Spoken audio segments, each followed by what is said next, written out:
The Detroit Lions fran- organization has the Lions fans right where they want them, in the middle of the road, the fork of the road, to decide if they want them to tank or if they want them to keep winning. This will have sustained, you could say, the ownership of them being a very lucrative business. At the same time, it works against them, which is interesting because that's part of the look how the business is so productive. This is the only franchise I believe that is more successful by losing than they are by winning. With that said, they have the Lions fans right where they want them to be. Being average, being in the middle of the pack, or as long as they keep the fan right in the middle between winning and losing, they could be successful. Now this team is what, 2-6. Now the fans will say, well, the players are improving or this player is improving.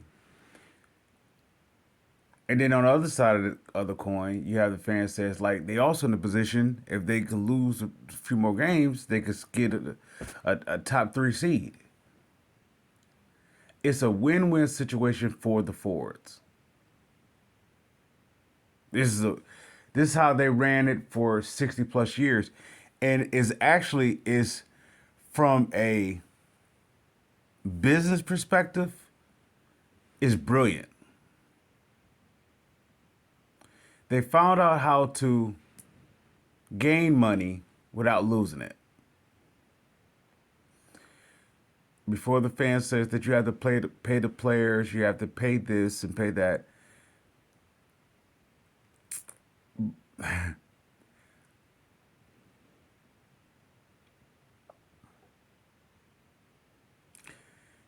If if this is a $1 billion franchise, right? Not worth, but just per year. If it generates $1 billion, your payroll is going to be less than what, 300. How much is your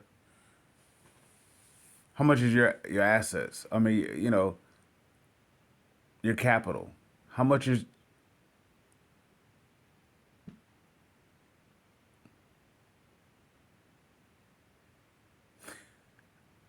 they mastered it. They really mastered it. They master how to run a business. The fan will look at not from the business perspective. They look at it for they want to root for their, I guess you could say, their placement in the world, which we're also identified as a team. So they want to root for their team, which is actually their actual placement inside the world. They represent Detroit because they are in Detroit. So they want that part of who they are or where they're from to be successful among the rest of the world. Let's say for the sake of the states of United States. So they want it to be well known and recognized.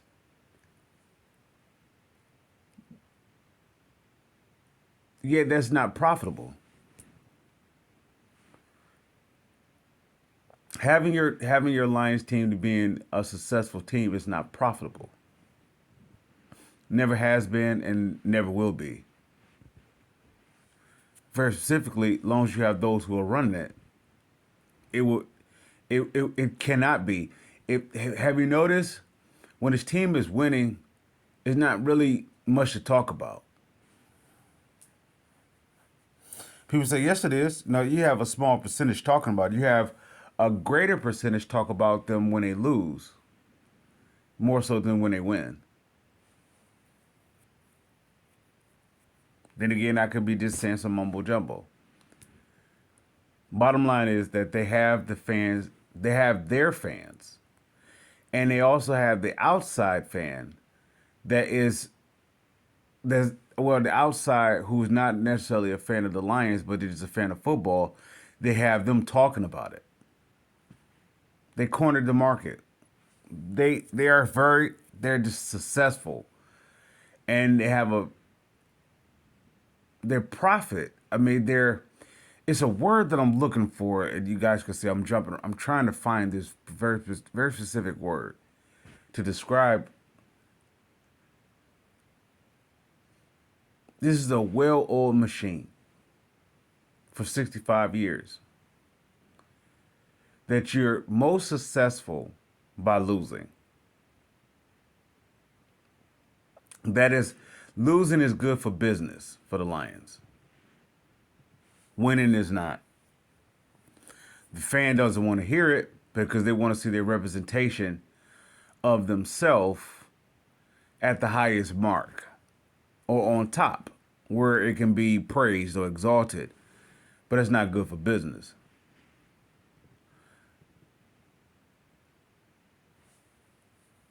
With that said, the Lions will not. If the Lions are going to do this, they're going to give the fans what they want. But since when the fans ever know what they want? They're going to give them this mobile quarterback, which is nowhere near. It nowhere near should be the demand of the state of this team. The fans had the Lions had the ownership by the throat. Then the Lions do what they do best. They cover up the problem that they make by putting a fork in the road. You know, it's like a line in the sand. And they make the decision, they give the decision to the fan to decide the fate of the ownership or the fate of this franchise going forward. Never mind the ownership, the fate of the franchise going forward. What I mean by that is the line in the sand is in the middle of the road. They too bad to be good and they too good to be bad. That's good for business. That is good for business.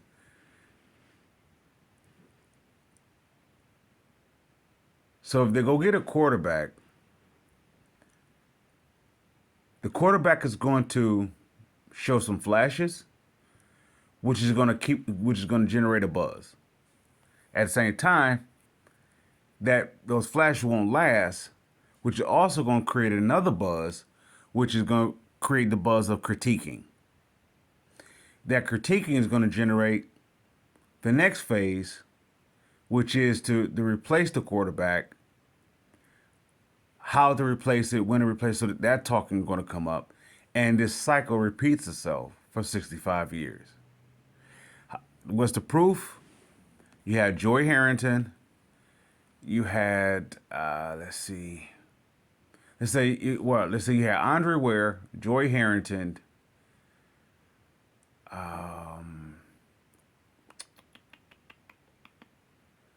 I want to say though, and Matthew Stafford were the top three quarterbacks that they was able to draft high. In the last 65 years. And each one of them have done just that formula. And then if you were to add the other quarterbacks, you know, that it wasn't drafted high, but they were just brought here, whether they were drafted or they was free agents. They will repeat that self same formula, being in the middle of the pack. They'll show you enough flash to get you excited. At the same time, they'll show you enough disappointment to have you to critique it. So that's what kind of quarterback they're going to get. They will not get a quarterback that prides himself on efficiency. Why? Because that's not good for business. This is why a person like Ndamukong Suh is not good for the Lions. not now, I'm talking about in his prime when he was here. This is why he's not good for business because he demands excellency. He demands a standard. The Lions don't want to keep up with that.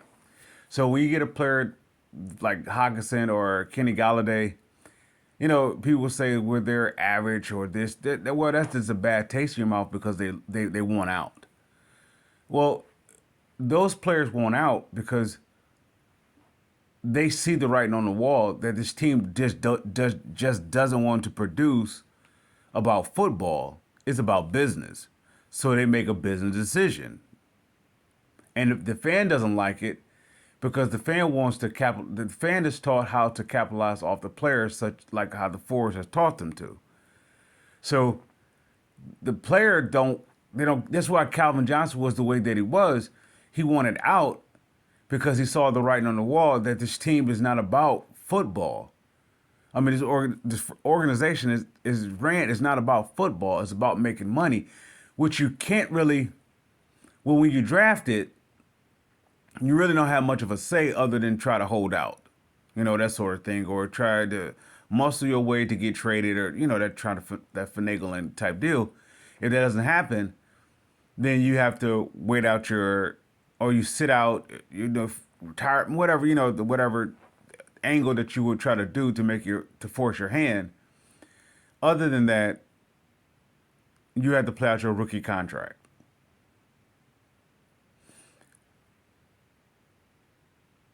I believe Hawkinson was going to play out his rookie contract.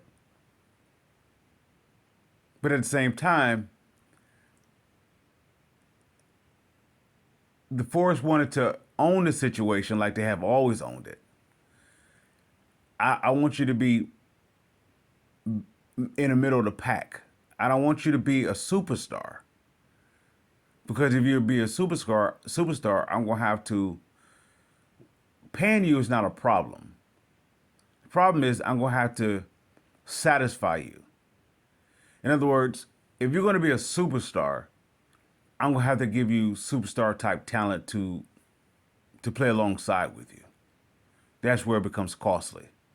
Because now the expectation goes from being balanced, I'm not balanced, forgive me, being average to have the expectation to actually win, which is not good for business. Since, let's say it this way, up under the Fords, winning is not good for business. I'm not saying that speaking on their behalf. I'm just speaking on since they took over the franchise. Winning is not good for business. When the Lions were in year 91, and they went to the NFC title game or forgive me, the conference game. How come they haven't been back there since? And why did they dismantle that team?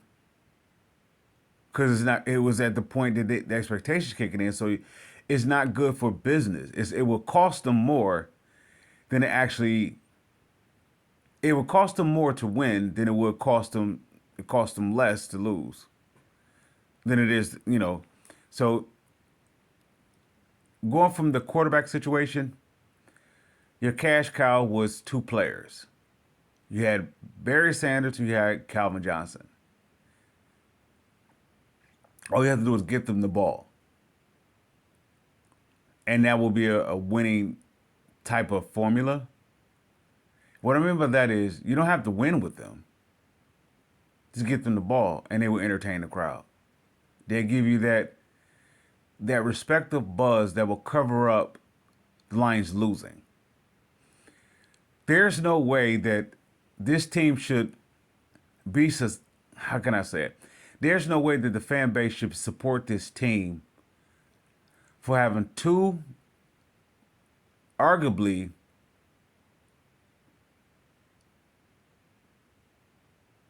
players that you could say is in the top 5 to top 10 at their position overall. And they don't get close to a Super Bowl. Well, I guess you could say Barry Sanders did with the NFC title game, but that's only one shot. And at the same time, they wasn't able to leave. However, the guy who is average, what I mean by average, He does just enough to get you to believe that he can be a good player. At the same time, he can also disappoint you to have you critique him. So that guy can ask for a trade and get out. I'm not coming up with conspiracies, whereas as it will be said, this is just factual point, perspectives. This team can't win, and that's actually what that that drives the engine or revs the engine. That keeps the Lions fan going. They know that they can't win. So it become one of those habits that you just refuse to break. I myself find myself peeking in, checking in, see what they're going to do, not what they have done. And I would tell you, I could tell the team is going to fail based upon the draft.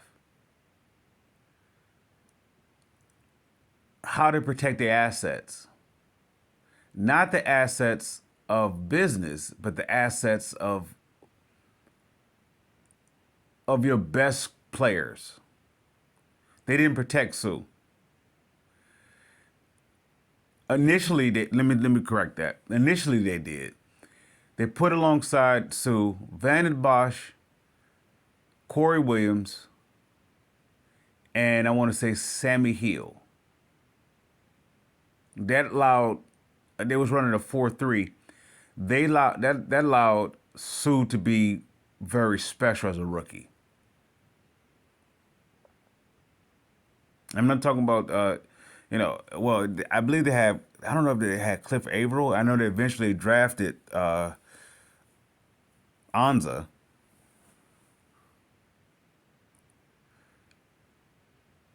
But let's fast forward to right now. They have Aiden Hutchinson, who is an average player. He's not special. He's an average player. If he was special, he wouldn't turn it off and on. Barry Sanders, Calvin Johnson was special. Or he is exactly what no, you know what? Let me rephrase that. It's not he's an average player. He is the exact prototype of the Lions method or Lions, formula. He gives you just enough to have you believe that this is who he's going to perform game in and game out. And he also gives you not enough to critique it so you can say, can we move on from it? And then he step on the gas and he give you a performance. That's the formula. As long as that is part of it, of the formula from the organization from the top to the bottom to the players, even with the coaches, it is if you notice they bring in a certain type of formula player. It's a puppet. When I want to be able to pull you when I want you to do something to have us to look good, then I also want to be able to pull you not when I don't want you to look good. So any player that get drafted here, and if you didn't come here for the money, if you didn't come to the NFL for the money alone, going to the Lions is going to be the worst whatever. If you are an athlete that's in love with the sport, this is the worst place to be. Being part of this organization, if you're an athlete that's in love with just physical contact, mano a mano, football, not so much X's and O's, but just the thrill like a little kid that you pick them up, mess them up. I don't know what other game we used to call it, pick them up, mess them up. You throw the ball up in the air and, it's like pile up, and whoever gets the ball, and they break through all the pile, they are considered, the top. if you come from that, did you just like to compete as an athlete or just as an individual person? This is the worst place to be. If you're all about your money, and I'm going to throw a player out there, if Lamar Jackson is all about his money, this is the best place for him to sign up. And I'm going to say he's going to be a target. Lamar Jackson is going to be a target, and he actually fits here perfectly. In both, and like I'm saying, he's a middle of the pack guy that you could win and lose with him. What I mean by that is he can show you flashes that he can get, show you flashes that he can actually be elite or be a player, be successful. That is, and then he also will show you flashes that he don't have to be. But if you're gonna go after a player very specifically a quarterback that is always putting pressure on organization to win, they won't get that player here. Well, I don't know if there is a quarterback in the league that's that way. Tom Brady, I will say, he's that guy. You know, if you're any player that demands to win or demands to play the game the right way, you're not going to come here, or the force won't want you here. With that said, we're going to conclude that one. Lions fans, I salute.